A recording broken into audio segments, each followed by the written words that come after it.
శనివారం రోజున వెంకన్నకు ఇష్టమైన నైవేద్యాన్ని పెట్టి చూడండి. ఎంతో సంతోషించి మీరు ఏదైతే కోరుతున్నారో దానిని ఆ భగవంతుడు తప్పకుండా తిరిగి ఇస్తారు.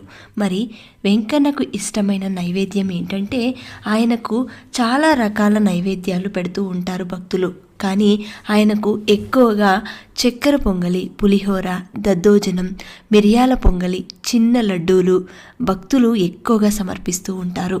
ఇంకా వారి శక్తి కొలది వడ, దోశ, జిలేబీ, పెద్ద లడ్డూలు, మురుకులు, పెద్ద పెద్ద వడలు ఇలాంటివి వారి శక్తి కొలది పెడుతూ ఉంటారు. కానీ భగవంతునికి ఎప్పుడూ కూడా భక్తితో, శ్రద్ధతో, నమ్మకంతో మీరు చేస్తున్న ఏ చిన్న పనైనా సరే ఆ భగవంతుడు స్వీకరిస్తారు. ఆఖరికి ఇన్ని నైవేద్యాలు పెట్టాలా అంటే తప్పనిసరి అయితే కాదు, చిన్న గ్లాస్లో పచ్చి పాలు పెట్టినా సరే స్వీకరిస్తారు.